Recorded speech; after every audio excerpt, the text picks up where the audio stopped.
I love this song. Welcome back.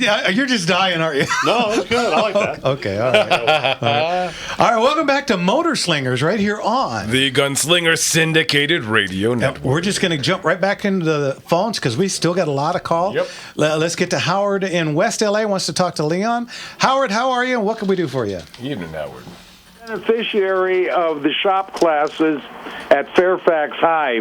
They didn't have any kind of football team, but I learned how to do a tune-up on a Chevy, even a Ford, and a few other things.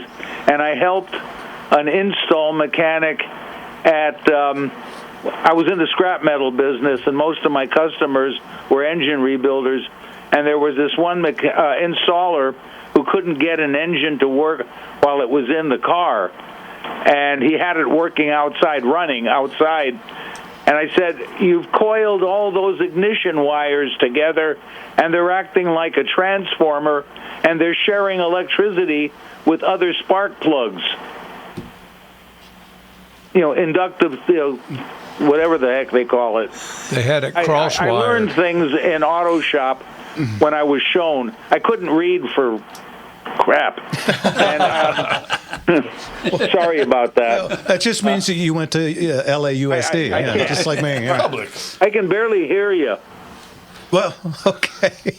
All right, Howard, I think we have a bad connection because you're kind of breaking up, too. So, okay. Leon, you got something? Next week I go, one thing, one of my favorite airplanes of World War II was the PBY, the consolidated PBY. It was our first stealth bomber. Well, sort of. They painted it black. Yes. It would fly like a sailplane. They'd see a target, like a Bay Area where the Japanese were unloading cargo. It was lit up. They'd fly in, with the engines cut, and just drop a load of small bombs. And then they'd sort of glide off, start the motors, and get the hell out of town. I think they had a top speed of about 185 miles an hour.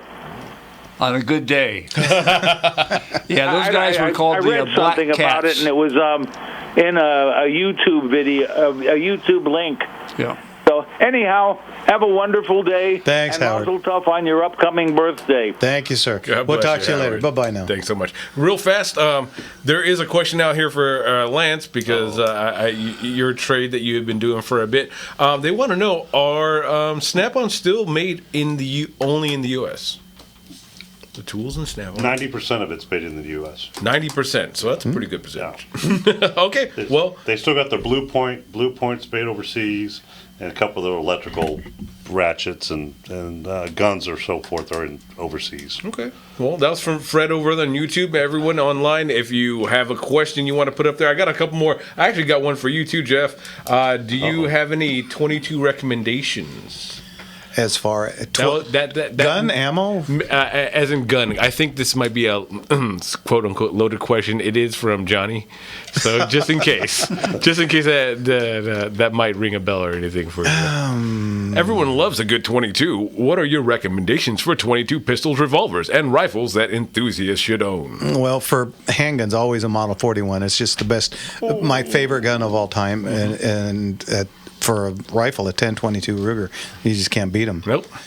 So there. And John, you can ask me that anytime. John works for that's Annie's husband.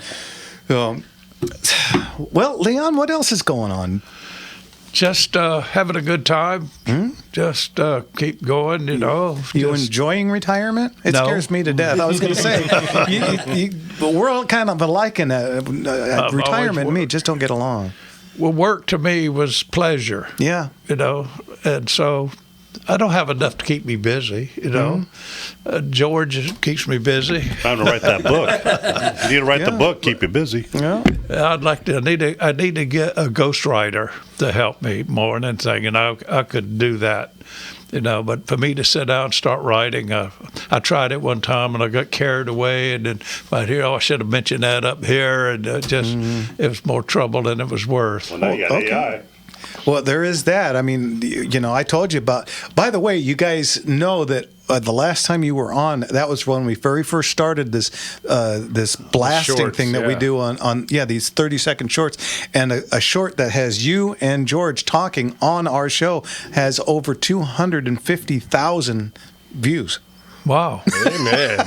You guys bring a lot to this show. Yeah. So, Well, Jess, should I get an agent? I don't need one. You might need one, though. I tell you what. Maybe Leon, you should just record anytime you have a conversation. Well, with anyone. I wrote one book. Keep this book in your glove compartment.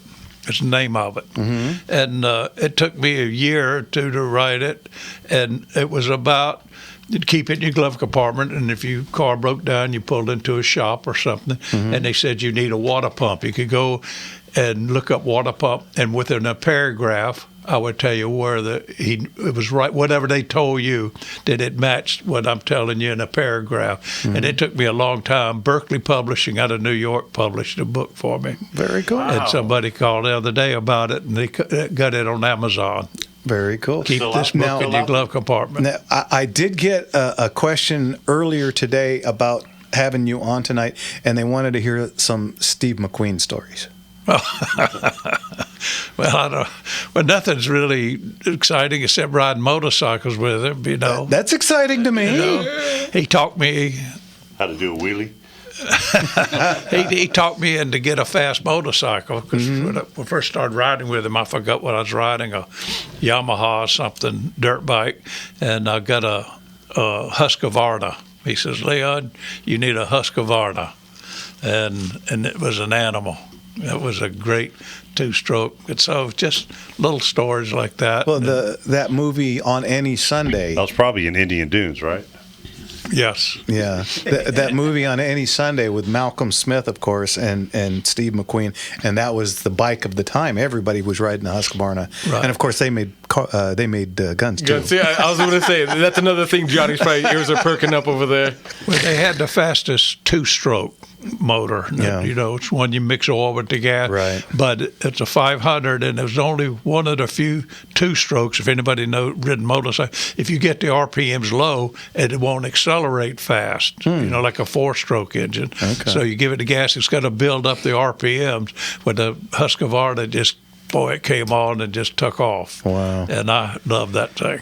Yeah, it was a cool. But I mean, I used to go to the Capri Theater in West Covina, and every weekend on Saturday and Sunday at noon they would play On Any Sunday for like 3 years. Well, Husqvarna was like top notch. Yeah, absolutely. Well, he gave me the name of the salesman, and there's a motorcycle shop on Pico Boulevard that I went and purchased that. I had to get a Husqvarna. Very cool. Very cool. Let's get to Antoinette over in Sunset Beach. How are you? Antoinette. Hey guys, hi. How are you? Leon, welcome back. I missed you. Oh, well, I miss you too. And George, woohoo! You smooth talker. Going to the Lions Museum, okay? The night, Mr. Lyons, Colonel Lyons, I flew for them on their corporate jets. And I'll tell you what, the most wonderful people in the world. I used to fly with Continental Airlines as a stewardess, and they used to say that the Cal Air, I don't know, George, that it was a CIA Airlines, Cal West Airlines way back then. Did you hear anything about that? Well, the two CIA airlines that I knew were, let me see, what were they called? Mostly operated in Southeast Asia during the Vietnam War. And the Cal Aero you mentioned, I think, is a California-based company, wasn't it? It was, once upon a time, yes. Yeah. But Colonel Lyons, he started that airlines way back when. But I'll tell you, those two, he and his wife, were absolutely wonderful. I happened to fly with them as a corporate stewardess. I miss them. I went on the trip when he purchased that 1938 Phantom Rolls Royce.